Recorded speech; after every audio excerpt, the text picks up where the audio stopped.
Hello, everybody, and welcome to another Reviews That Don't Matter with Jessica Hitt. On today's episode, we are talking the full season of Game of Thrones, Season 7, what I thought of it as a whole. If you guys have been watching my videos, which hopefully you have been, you will know that every Monday I've been doing episodic reviews of Game of Thrones, and you'll know that I've been pretty high on every episode. There's things I've really liked, besides maybe the last episode I had some major problems with. Some of the storylines in this whole season, I just felt like it missed the mark on that last episode. Not saying that it's ever even the worst finale, but it's nowhere close to the best finale.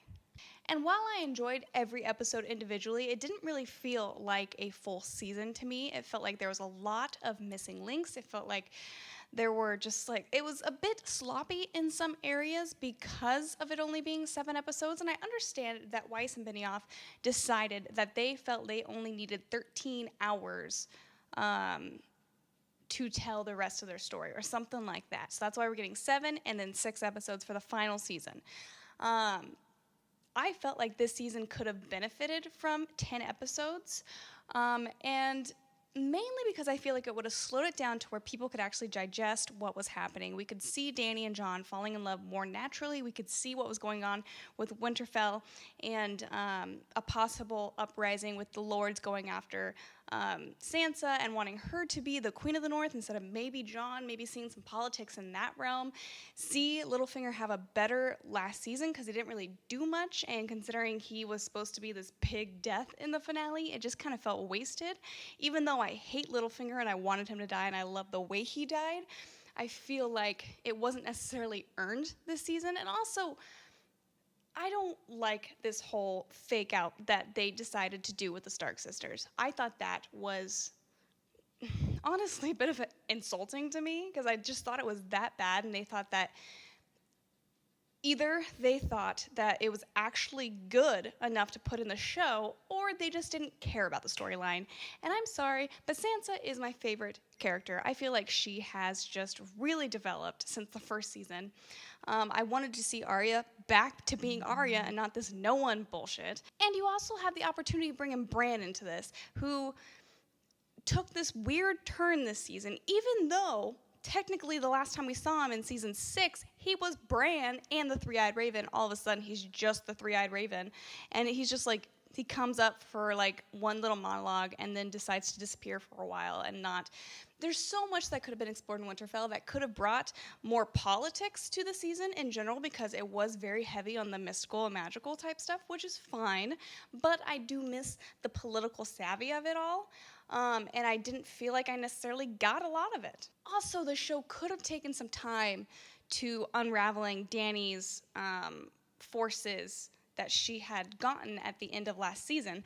It was basically by episode 2, she had nobody in her corner anymore because the Sand Snakes were dead, the Greyjoy fleet was completely destroyed by the other Greyjoy fleet, and then you have Ellaria Sand captured, basically murdered and killed last time we'll ever see her by Cersei.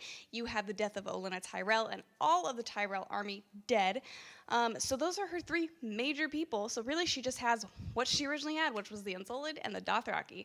That's all. It was all gone so fast when I would have loved to have seen more work councils and have it slowly taken away from her to where she just would finally snap with the when she rode her dragon in and she destroyed the Lannister army in that little bit. That would have been way more entertaining. It would have been tension-filled. It just would have worked, in my opinion, a lot better.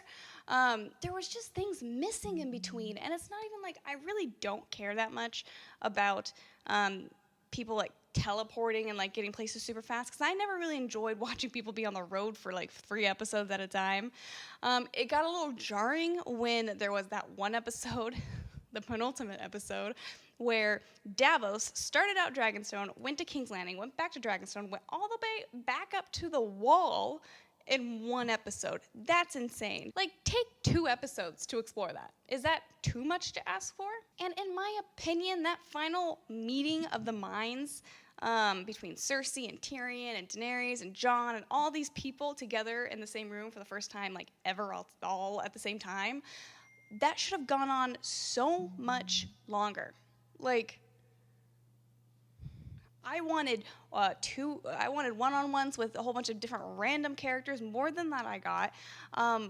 It just, there was a lot of missed opportunities, in my opinion. I can completely understand why people love this season. And you know what? I love all of these episodes individually, minus the finale. Like, I do. I like the general direction that everything went. I like the fact that a dragon's dead and Dany's down one member of her family. I like that Dany's forces got completely dwindled down to what she had before, because that makes her a little bit more stoppable. I do think there's a mismark with Cersei. I really would have loved to have seen her decide to march with them, but the entire time trying to turn people against each other, and really show exactly what she can do, especially if she's in close exposure with Tyrion.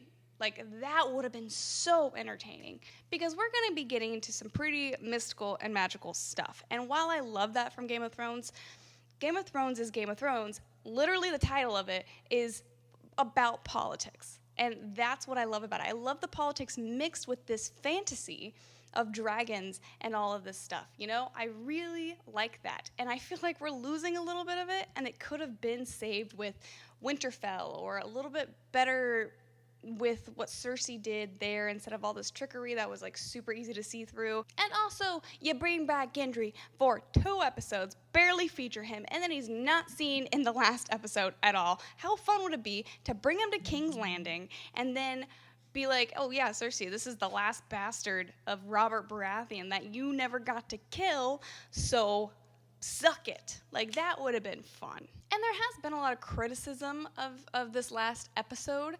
Like, people thought that it was a lot of fan service with the Arya and Sansa storyline, defeating Littlefinger, because they didn't think that they could possibly ever defeat Littlefinger. First of all, I'm sorry, Sansa, who, yeah, she's been around Littlefinger and she's learned a lot. She's also learned from Cersei, from Tyrion, from all of these people, including Ramsay, who, and Jon, has this just incredible ability to adapt to her surroundings. And you have Arya, who's been training as a faceless assassin for years. Like, you don't think that these two could possibly defeat Littlefinger, who is so blindly obsessed with Sansa? I'm not even going to say in love, because I don't find it love what he had for Sansa. It was obsession, and he was blind to the fact that she could possibly overthrow him and overthink him. So yeah, you know what? I do believe that they could do that. I just wish they did a better way of explaining it. And then also, all of the criticism to how the wall went down. They're like, the wall's supposed to have magical abilities, and it was just taken out by a dragon. A dragon is fucking magical. It is literally an ice dragon, who is, a dragon itself is magical, and then it's a White Walker, which is magical. So it's got a double dose of magic, and the Night King is riding him. Like, what more do you want? It's magic on magic. Who's to say this magic on the wall, which has never been stated really on the show, or has been proven or fact on the show? It's never, like, I don't understand why this, out of everything, including Daenerys burning herself, catching herself on fire to birth 3 dragons that were just stone eggs. Like, how is this the thing that nobody can believe, is that an ice dragon could take down just a teeny little part, not even the entire wall, blow a hole through this wall? Like, and also they're like, he's got like ice fire. Moron, if you knew anything, you knew that blue fire is the hottest fire. It's hotter than regular fire. So those are just 2 things that have been really pissing me off, that I've been hearing a lot from a lot of different places, that why they dislike the finale. That those things make no sense to me. I think, as I stated earlier in the video, that they could have been done better. But to say that those are just like terrible things, oh god, it just makes me so mad. Especially that Arya and Sansa could not possibly be smart enough to fool Littlefinger. Littlefinger has his head so far up his ass that he, overall, as a season of whole, I don't think it's the best season. In my opinion, I love season 6 so much, and I think that the season 7 could have utilized 3 more episodes, or even just 2. I don't know. And you know what? I hate filler episodes. I really hate it.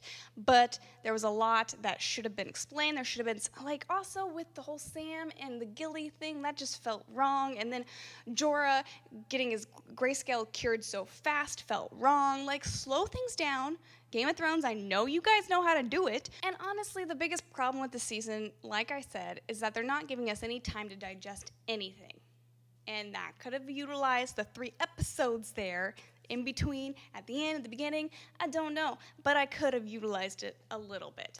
But overall, I mean, obviously, I'm still super stoked for season 8. I still think it's gonna be awesome. I can't imagine how we're gonna wrap it up in 6 episodes, because there's still so many strings that are out there that weren't solved this season. Like, I cannot believe that Cersei is alive going into season 8. Also, it did feel like Game of Thrones was being a bit safe. Oh, that's a minefield. That's going to be a minefield in the comments, I feel like. Because Game of Thrones is anything but safe. But I do feel like, I mean, really, we didn't lose very many characters. And there wasn't just like, there was something missing, in my opinion. There was. I'm sorry. I'm sorry. Anyway, I hope you guys liked this video. If you did, give it a thumbs up. Comment down below. What are your thoughts on the season as a whole? Also, don't forget to subscribe. I make videos Monday, Wednesday, and Friday. I'll try to remember on Friday. I get busy, okay? Anyway, have a great night. Bye.